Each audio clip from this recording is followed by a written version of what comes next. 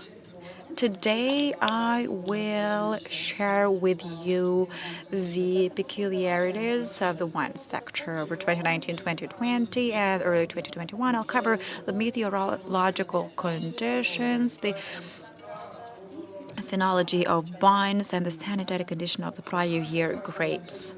The information that will be shown now, that will be shared with you now, are data that were learned under the project of the office called Quality Grapes, and it was implemented in several places: Bujac, Lyova, Purcari, Micești, Cuza, Alexandru Cuzavoda to be more precise, and Speia, and Nilsporen.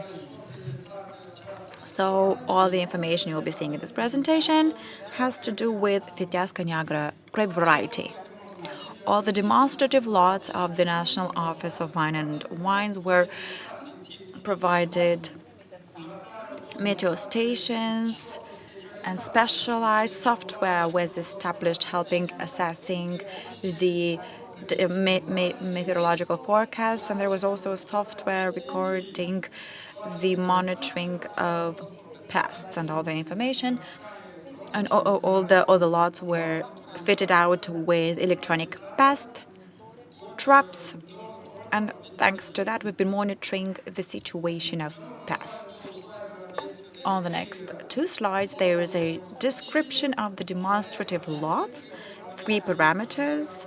One has to do with the agrotechnical parameters, such as the year of plantation, stock plantation scheme, density, the form of the stub of the vine stock, and then for the other part is geographical latitude, the relief of the lots, the altitude that is, the angle of the slope, whether it was slope or not, and then there's the description for Cuza, Bujac, Lyova, Purcari.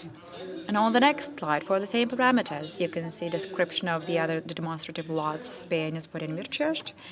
And as regards meteorological conditions, the winter of 2019-2020 was rather warmer than in the previous year, in 2019. It was also warmer compared to the average multi-annual data. In terms of precipitation or rainfall that was registered, 2020 has seen a greater level of precipitations compared to 2019, but compared to the average multi-annual data, the volume of precipitations was by 31.68 millimeters less, so that was smaller by that. In the southern part, there was a severe hydric stress in the south and a moderate one in the other parts. The spring of 2020 was a little bit colder, and all winemakers have noticed it compared to the multi-annual average data. The spring was warmer in terms of precipitation compared to multi-annual data. The values were smaller, somewhere between 45-48 millimeters. In terms of humidity, there was a severe hydric stress. I'd like to highlight this because starting with the 2020 spring, all across the country, we've seen a severe hydric stress. And on the 28th of March, 8th of April, there were below zero temperatures, and this affected the vineyards, the plantations, the vine plantations in the previous year. As for the 2020 summer, yet again, compared to the multi-annual data, it was a little bit warmer. So in terms of speaking warmer or colder, I'd like to mention the sum of temperatures which is above 10 degrees. In terms of amount of precipitation, volume of precipitation in summer 2020, that was also smaller compared to the multi-annual average data that was lower by 100 millimeters. I'd like to attract attention that for Moldova, 50 millimeters is a normal average, monthly average. All across the country, there's been a severe hydric stress.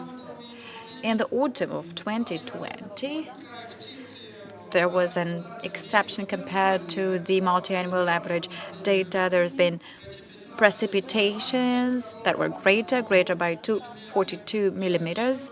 However, all across the country, in the soil, we've again seen a severe hydric stress. In terms of active temperatures for the vineyards, the autumn of 2020 was a little bit warmer and even warmer compared to the multi-annual average data. In terms of phenology of the grapes, our findings are the following.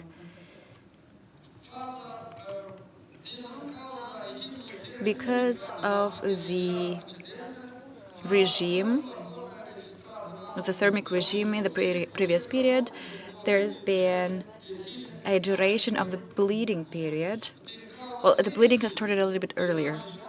Because of the drought over 2017-2020, well, during the project, we've looked at the meteo data over the last 4 years. So because of that drought in 2017-2020, in the spring of the previous year, it was for the first time that there was no sap, which was an unprecedented event.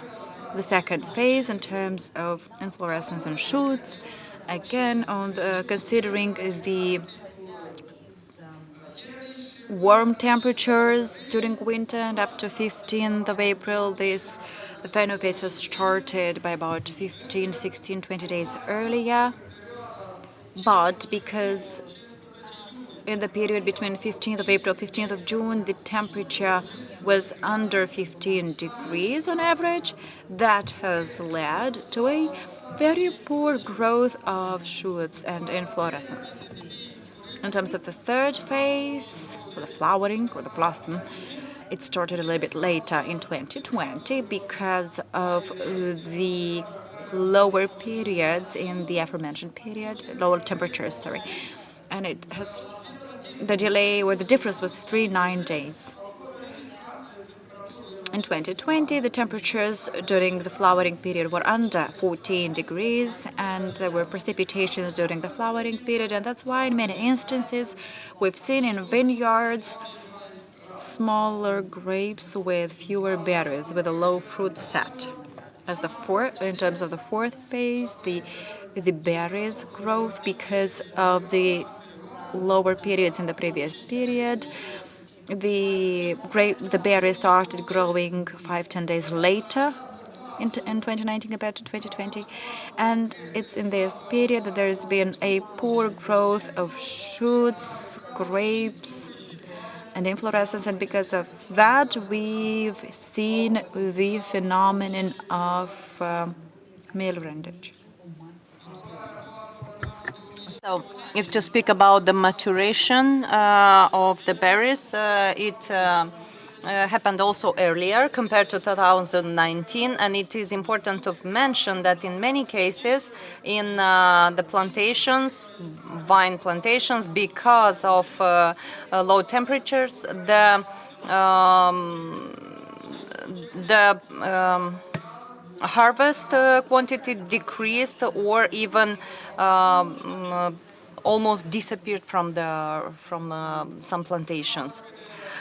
If to speak about the phase for leaves falling, thanks to a lot of precipitation and higher temperature, the falling of the leaves started quite late, with 24 days later than 2019.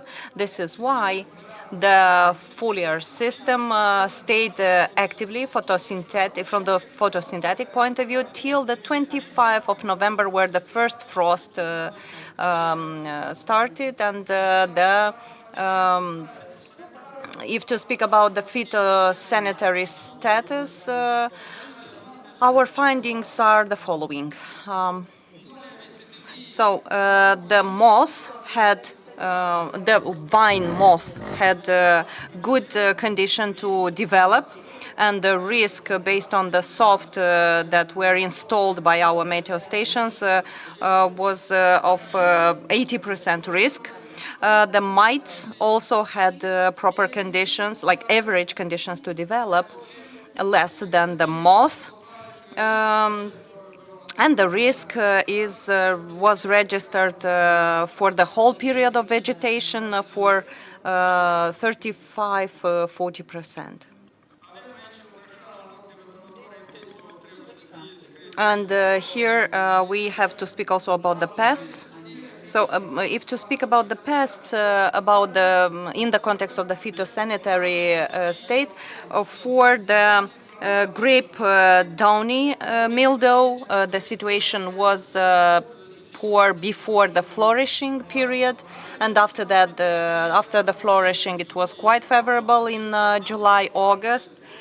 And then in August, actually, the risk was at the level of 0.4%. If to speak about the powdery mildew, it had very good condition for development in 2020, and the risk was almost 100%. So only the gray rot had less chances last year, and it's important to remark that it's important to mention that the producers, even despite the high risk of the pests, nevertheless, the producers managed to prevent the infection of and the damage of the grapes. Nevertheless, the quality of the grapes that were presented to the wine producers was quite high.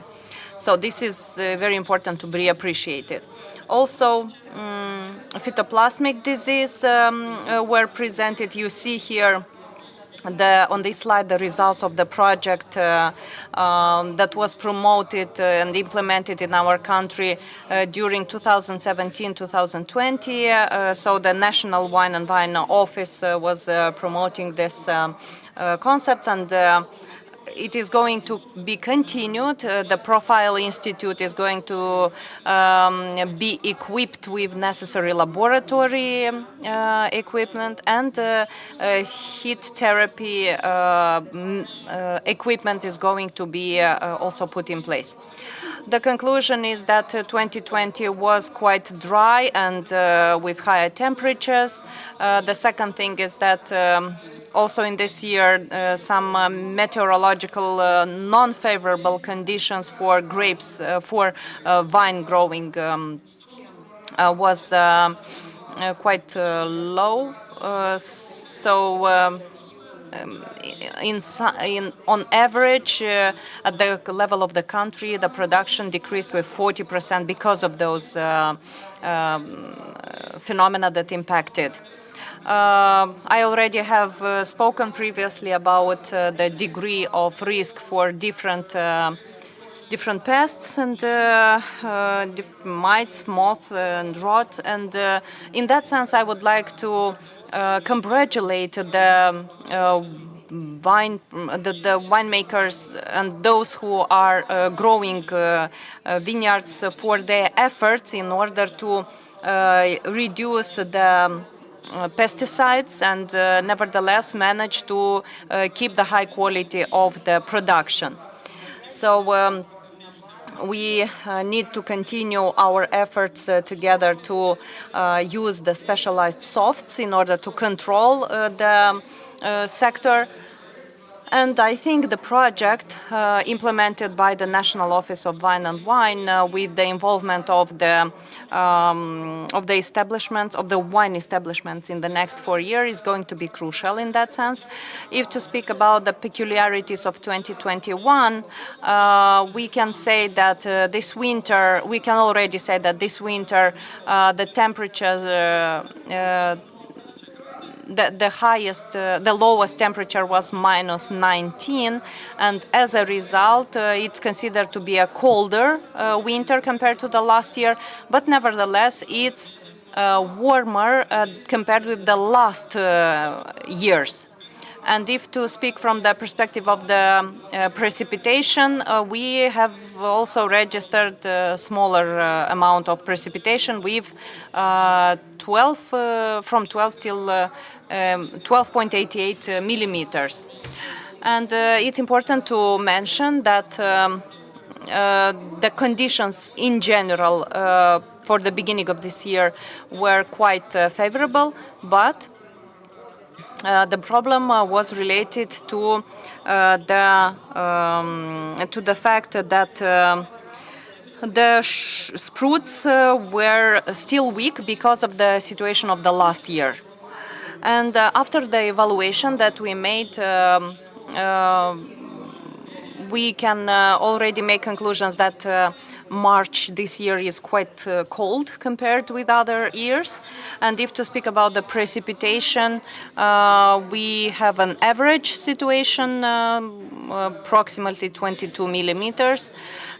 If to speak about the degrees Celsius, we have, as I said, lower temperature this year, registered for the last time on the 28th of, evaluated for the last time on the 28th of March. On this slide, you see that the temperatures are rising constantly compared with the multi-annual data, and the sum of the annual precipitation is decreasing. And the conclusion of this slide is that in the Republic of Moldova, we are in the condition where we need to implement the irrigation systems on the vineyard plantations, even for the wine production. The conclusion, so because of the unfavorable climate factors, in the country, the harvest was between 0 and 3 tons per hectare, so this is very low, and in that sense the proposal is for the government to compensate the losses of the winemakers based on the same principle as the compensation goes for different other cultures, different other products. Also, one more problem is that approximately 500 hectares of the vineyards this spring is going to be renewed, the skeleton of the stump, and we are going to register in that sense losses for the production. And the sector again is suggesting to have as a solution the increase of the subventions from the state for the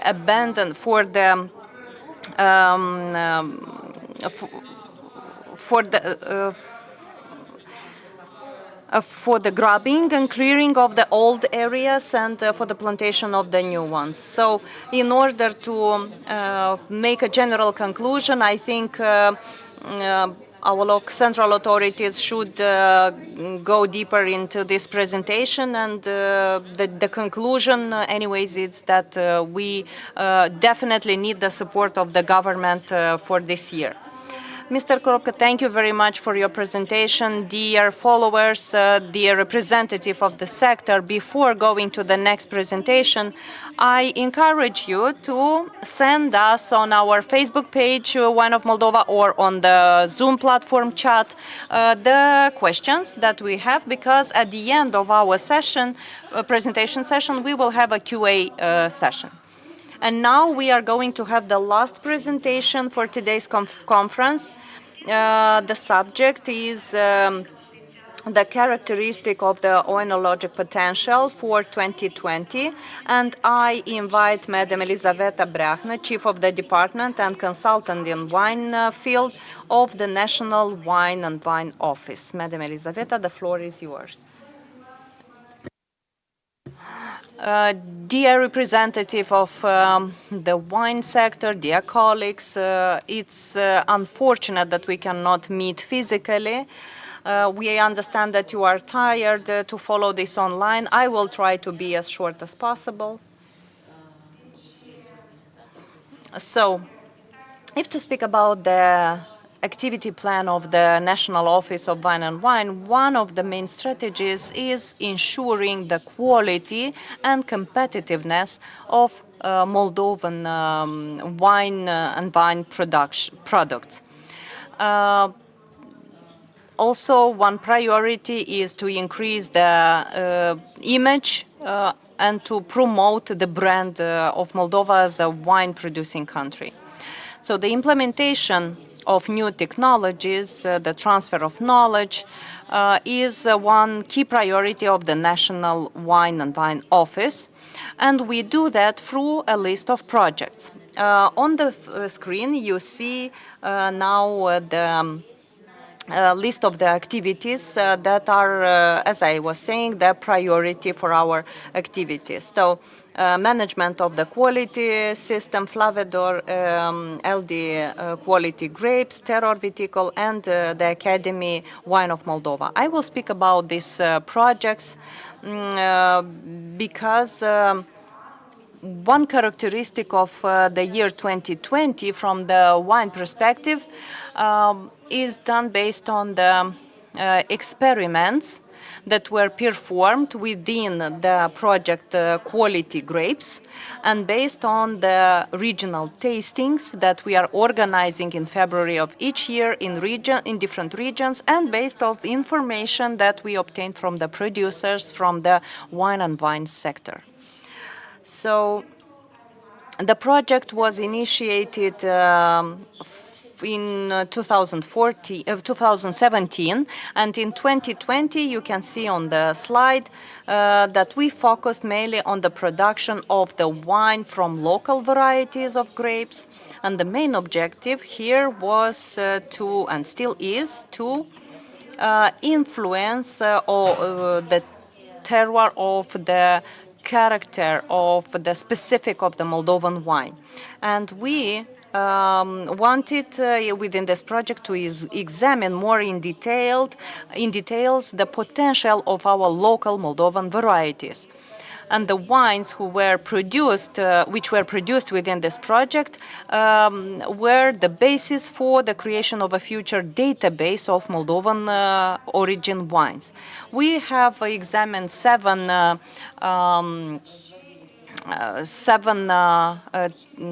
experimental fields. We had 3 versions of white wine and 3 versions of red wines.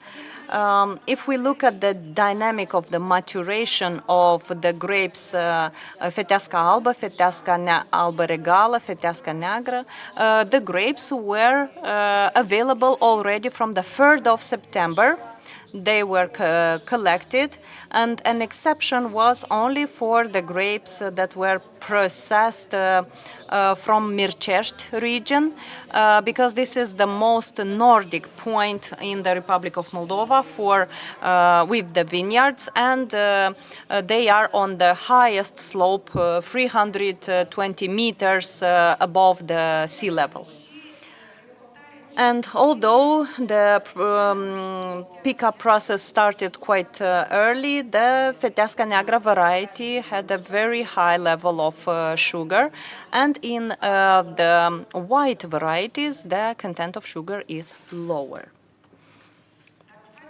If to compare with the past results,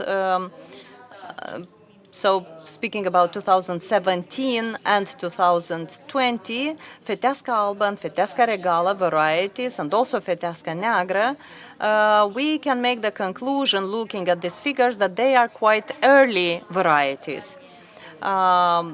For example, the first one, Feteasca Albă, the dynamic of ripeness is to be checked from July. In the first decade of September, Feteasca Albă and Feteasca Regală variety, they have optimal conditions to be picked. So we speak more about the central area, Codru area, and Ștefan Vodă areas. And the optimal conditions are in the first decade, less in the third decade for the experimental field from Mircești in the part which is closer to the north. Rara Neagră is local variety which is which is ready for pickup quite late compared to other varieties. It is a variety that needs more care, and depending on how many grapes are per hectare, the pickup process can start in the first decade of October, and taking into account the results of our experiment within the project Quality Grapes in this season. Actually, in each year, we try to introduce some novelties in the production of the wines, and all the experiments are being documented, and all the experiences are shared with all the stakeholders within the industry. This year, we tried to obtain wines with a low quantity of sulfur. This is why we didn't use the potassium in the technological processes. For example, for Feteasca Arbă, Feteasca Regală, in the field we used a new type of fertilizers received as a gift from France. They made this gift for us because they heard that we are trying to experiment, and this special fertilizer is Metsicove, and it inhibits the development of microorganisms. And we already tried it, and because we make the direct pressure for process for the white varieties, we used this already in the press machine. So this type of yeast, actually this fertilizer is a type of yeast, is good to be used for white, but also for red varieties. We also used carbonic maceration, and the requirement, because of the requirements on the market, because there is a higher demand for liquorish sweet wines, like fruity wines. This is why we are using this carbonic maceration, where the monolactic fermentation is happening from enzymatic fermentation. And for the year 2020, we had from one side the harvest, the low harvest because of the drought, but from the other side it was a perfect year for some experimental approaches. Why? Because it was very easy to have the monolactic fermentation process, and we obtained the lowest concentration of volatile acidity. So because you can see here the figures 0.2, 0.3 grams per liter. And here I would like to stop a little bit on this slide, speaking about the indicators for our varieties during the last 4 years. So speaking about the quality, here we have the experimental field from Purcari and Speia. So Feteasca Albă was produced only on these two lots. You can see that in the first years up to 2019, we've had an increase and we've had stability in terms of the content of alcohol in the extract, but in 2020 there's been a decrease in the extract and there's been a decrease in the alcohol. For Feteasca Regală as well, that was produced on the demonstrative or experimental lot Mircești in 2017 only, and in the last 2 years it's been the Liova lot, the trade school in Liova. So we can draw the following conclusions: that The harvest year 2020 was harder on the white grape varieties because they were really affected by the drought. The maturation of grapes has been stunted. In terms of Feteasca Neagră, again, and the quality indicators and the extract, it's a very good news for me to notice that starting with 2017 to 2020, we can see on this diagram the Codru region. We can see the high values of extract for Feteasca Neagră. And besides that, we could also pay attention to the content of alcohol. In 2017, the concentration was smaller, but then that has been going up.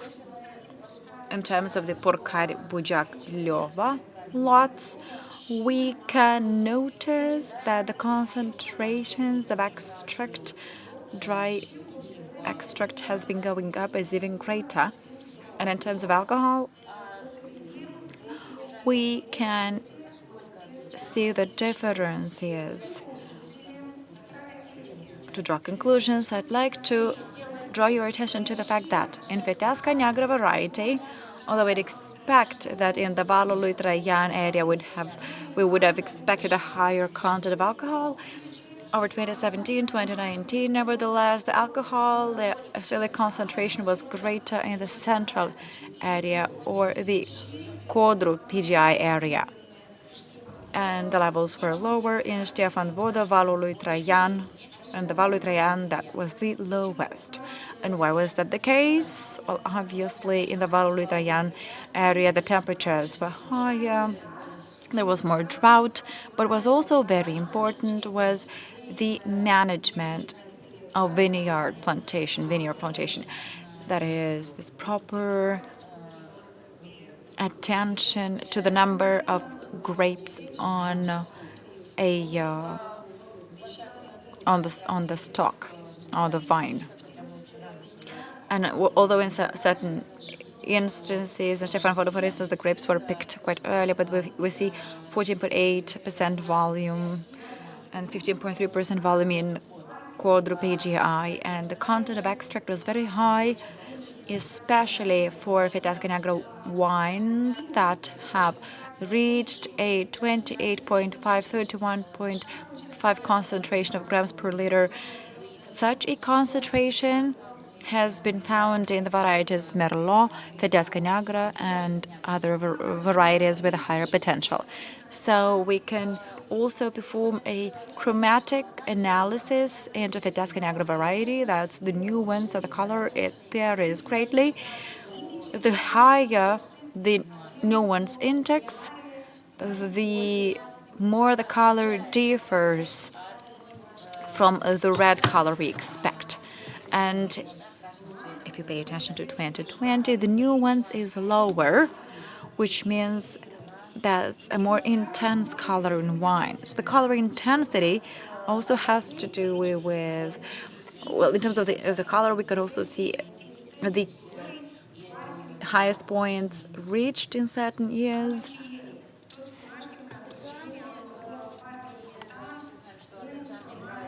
We know that there are those components that have to do with the taste of red wine. For instance, the content of anthocyanins is higher, and phenolic substances depends on the soil composition, soil analysis, soil data where the vineyard is planted, and the phenolic substances play an important role in the taste, in how a wine tastes. And in 2020, the phenolic substances reached much greater levels compared to 2019 and the other previous years. In terms of a conclusion, well, in fact, I've already put down the conclusions for every slide. We see very high values for the chromatic indicators and for the phenolic complex in wines produced from the 2020 harvest, which is due to the small yield per hectare and low yield in terms of new wine, and it's also due to the temperatures over the year. And this might be something some believe to be bad news or a good news, but these indicators also tell us a lot about, for instance, irrigation. Indeed, irrigation needs to be done on the basis of scientific technology, but it's also important to think about proper management of the vineyard. It's about thinking about the number of grapes per hectare and making sure we even that out. And then we can produce quality wines. This year, we've also carried out regional tastings. We were really wondering whether we were going to do that or not, but all the producers were open-hearted and open-minded. And on this slide, you can see how many wineries participated and how many samples were provided for the regional tasting events. So, speaking in general terms, there were overall 56 wine producers, 10 more than in 2019, and in total there's been 70 representatives from wine establishments. And you must know that the tasting event was attended by a committee of authorized sommeliers, and the system was automated, meaning that a software was used, and the results were very precise. In total, there were 285 samples, and of these, 54% were PGI wines. So, looking at how many were white wines and red wines, we can see that in Codru, white wines prevail,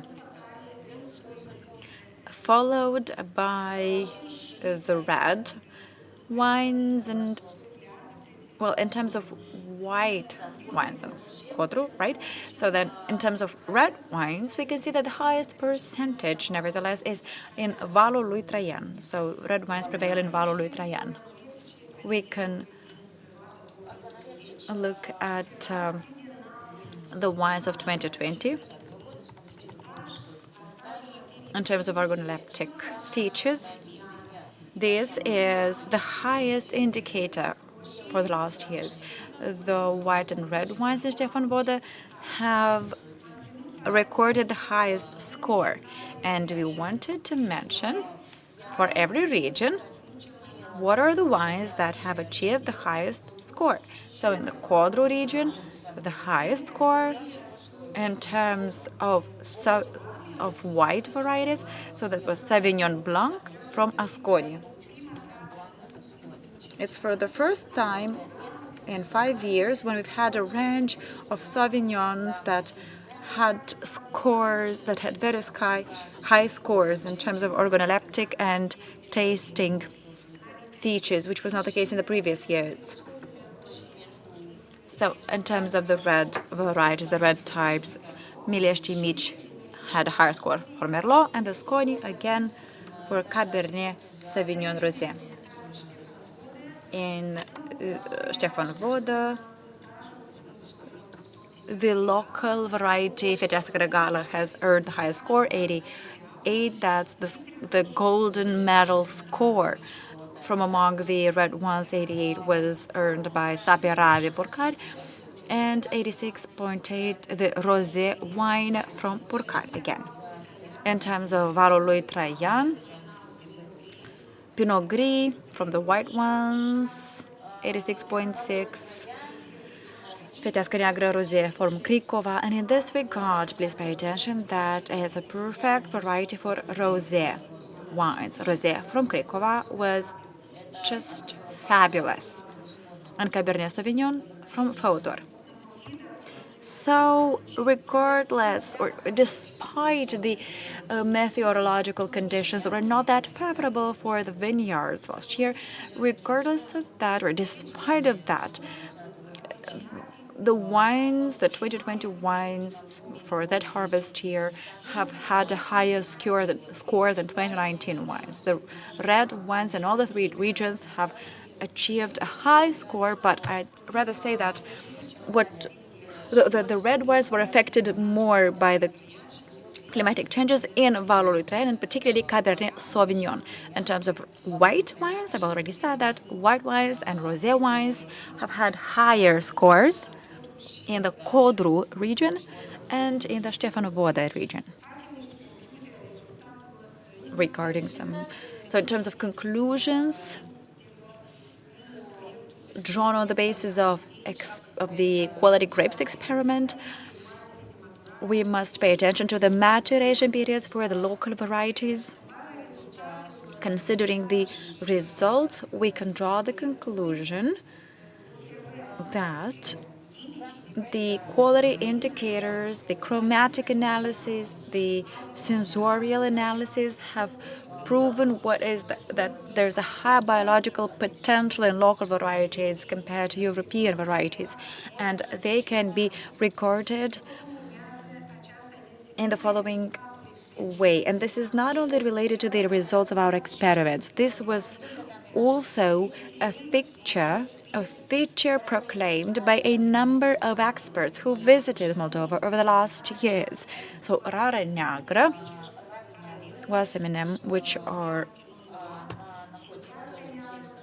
so the Rara Neagră is on the same level with certain European varieties. Vitească Alba is also related to European, is also more or less on the same level with some European varieties, and it's a good basis for sparkling wines.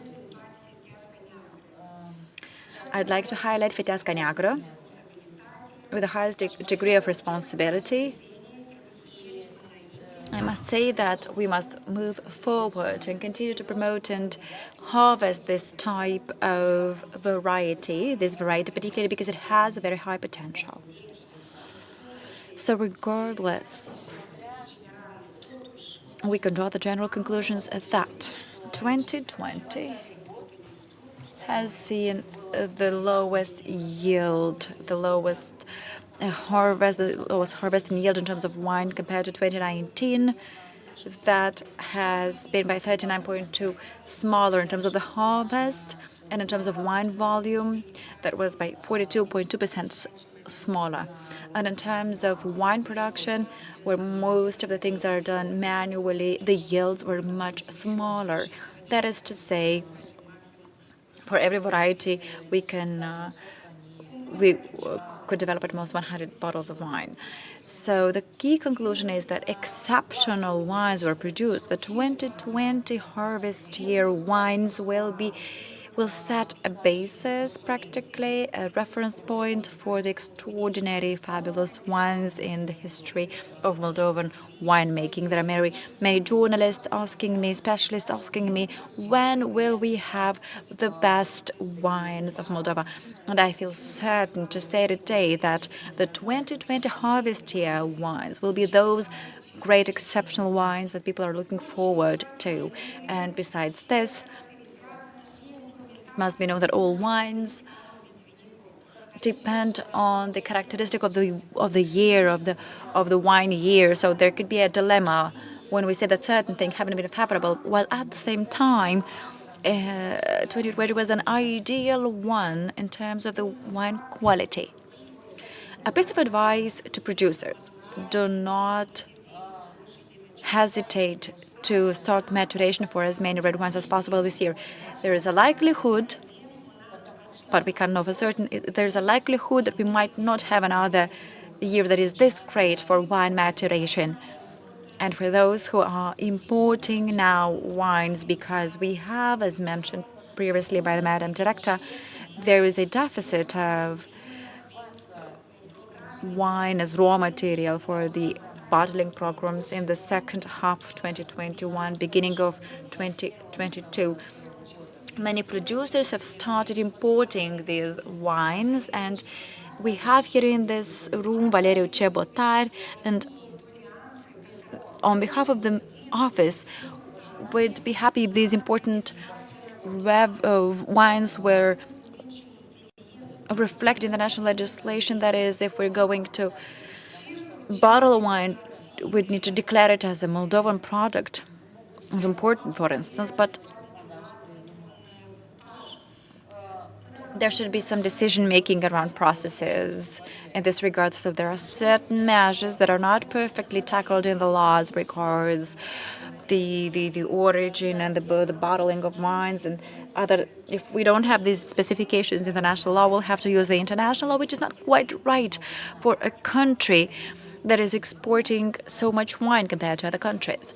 Thank you. And I'd like to thank everyone, wine growers and winemakers who, despite the difficult conditions, have reached a positive, beautiful outcome. I wish everyone good luck and great luck with the trade in wines, and hopefully will decrease the stock that needs to continue to be sold, that is, to use it all up. Thank you for this presentation. Now, hopefully, the representatives of the winemaking sector have paid very close attention, and hopefully, after this conference, everybody will start the maturation of red wines to create amazing, extraordinary wines. We hope to meet again at these tasting sessions. Esteemed ladies and gentlemen, we'd like to thank you for your attendance, your online attendance. Unfortunately, the time that was set for this conference has run out. The presentations were very broad and interesting, and I'd like to give the floor now to the Madam Director Kristina Frolova for some closing remarks and conclusions. Thank you, dear colleagues. Thank you for active involvement and participation, and for having attended this conference at which we presented an overview of 2020, and it's a conference where we also tackled outlooks. 2020 has shown that the wine sector has embarked on a development factor, focusing on a diversity of export markets and wine products. And this particular choice has supported the sustainability of the wine sector amid the global pandemic and amid an extreme drought. The 2020 challenges have pushed us towards being more efficient and more transparent in our relationship with all stakeholders. In this regard, I'd like to add that the activities of the National Vine and Wine Office will focus on the following priorities, and that is, we will focus on working and making efforts towards increasing the visibility of wine of Moldova, because this has proved, it was proved that this entails a greater rate in export of wines, and we'll be looking out for new export possibilities for our producers while also strengthening our presence on the nearby markets and on markets where we've already seen great success. The whole industry, and first of all, the office will focus on the sustainable development and the development of sustainable agriculture and sustainable wine growing.